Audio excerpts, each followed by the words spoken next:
যৌথ সংগ্রামী মঞ্চের ভাস্কর ঘোষের কি বক্তব্য নিয়ে শুনবো।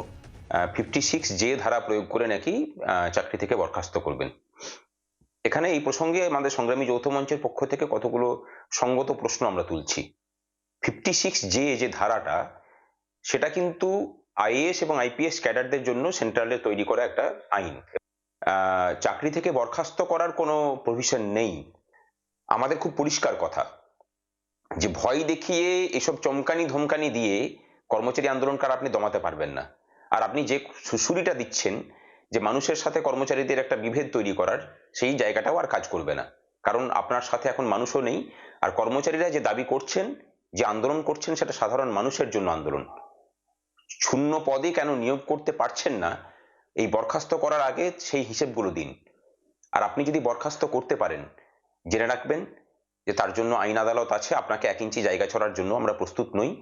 আমাদের 19 তারিখের যে মিছিল, সেই মিছিলে আমরা আসছি। আপনার যদি সদিচ্ছা থাকে, যদি সদ্বুদ্ধির উদয় হয়, আপনি দেখা করুন, দেখা করে সমস্যার সমাধান হোক। শ্রমিকবাবু, মুখ্যমন্ত্রী আজকে বেশ করা সরকারি কর্মচারীদের নিয়ে কেউ অসহযোগিতা করলে সেকশন 56 সোজা টার্মিনেট করে দেওয়ার কথা বলেছেন। আপনার প্রতিক্রিয়া? কিন্তু জরুরি অবস্থা তৈরি হয়েছে। এই স্বৈরাচারী মনোভাব নিয়ে এ ধরনের নির্দেশের মধ্যে দিয়ে কোন রাজ্য সরকার তার প্রশাসনকে টেনে নিয়ে যেতে পারে? সরকারি কর্মচারীরা প্রতারণার শিকার, পেনশনভোগীরা প্রতারণার শিকার, কেন্দ্রের হাতে দিয়ে দিতে পারছেন না। স্যাটে হেরেছেন, সিঙ্গল বেঞ্চে হেরেছেন, ডিভিশন বেঞ্চে হেরেছেন, সুপ্রিম কোর্টে চলে গেছেন। সুপ্রিম কোর্টে প্রতিদিন তারিখের পর তারিখ নিয়ে কার্যত তারা কালোহরণ করছে, প্রতারণা করছে রাজ্য সরকারি কর্মচারীদের সঙ্গে। যারা দুয়ারে সরকার পৌঁছে দিচ্ছে, তারা রাজ্য সরকারি কর্মচারীদের দুয়ারেই সরকারটাকে নিয়ে যেতে পারেনি।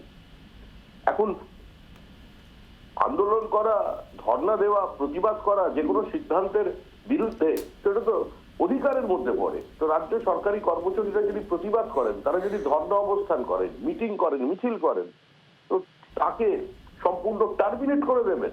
কেন্দ্রীয় সরকারের হারে ডিএ চাইছেন, তাহলে কেন্দ্রীয় সরকারের আইন প্রয়োগ হবে। আগে কেন্দ্রীয় সরকারের হারে ডিএটা দিন। অনেক তো খেলাবেলা মৎসব চলেছে, অনেক তো আমরা কার্নিভাল দেখে দিচ্ছি। এখন দেখান আমাদের নতুন কিছু। এইভাবে কোন প্রশাসন চলতে পারে না দীর্ঘদিন, এদেরও চলবে না। সেদিন বেশি দূরে নেই।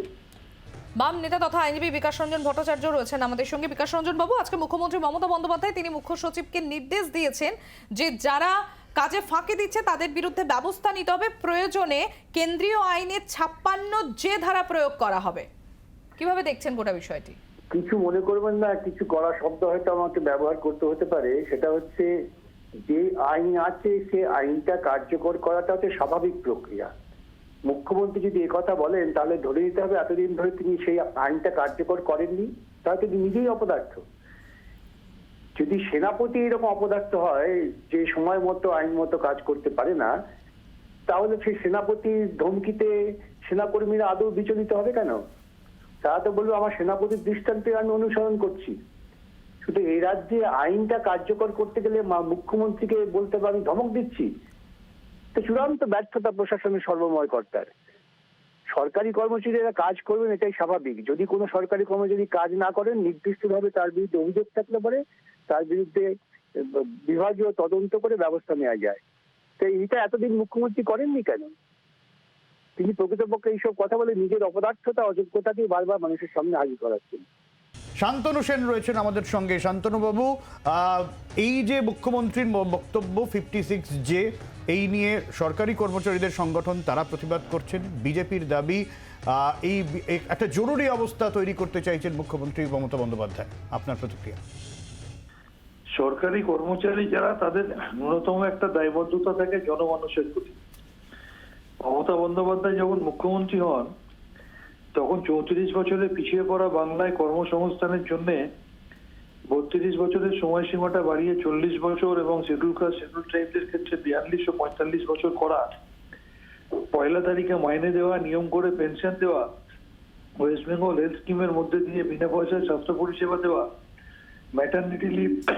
প্যাটার্নিটি লিভ চালু করা, এই সমস্তটাই মমতা ব্যানার্জি করেছে। আর সরকারি অফিসাররা, সরকারি কর্মচারীরা পয়লা তারিখে গুনে গুনে বেতনটা নেবেন, এদিকে কাজ করবেন না, আন্দোলনের নামে সরকারকে বিব্রত করবেন, সেটা তো দীর্ঘদিন ধরে হতে পারে না। তাহলে বেতনটা ওরা বলুন যে যতদিন আন্দোলন করবেন ততদিন তারা বেতন নেবেন না। তারা ধর্মঘটের ভয় দেখাবেন। মমতা ব্যানার্জি ধর্মঘট হরতাল বন্ধ করেছেন বলেই কেন্দ্রের অসহযোগিতা সত্ত্বেও বাংলাতে এমপ্লয়মেন্ট জেনারেশন হয়েছে 40%, যেখানে সারা দেশে 45 বছরে সব থেকে বেশি বেকার। সেই জায়গায় দাঁড়িয়ে কিছু বিরোধী রাজনৈতিক নেতাদের প্ররোচনায় প্ররোচিত হয়ে তারা আন্দোলনের নামে সরকারকে বিব্রত করবে আর আইনের বেড়াজাল বুনে রাখবে এমন ভাবে যাতে সরকার সমস্যার সমাধান করতে না পারে। তো সেই জায়গায় দাঁড়িয়ে মাননীয় মুখ্যমন্ত্রী যেটা প্রশাসনিক প্রধান হিসেবে বলেছেন অত্যন্ত সময়োচিত এবং অত্যন্ত সঠিক সিদ্ধান্ত বলেই মনে করি। বাংলার আওয়াজ, বাঙালির আবেগ, জি 24 ঘন্টা।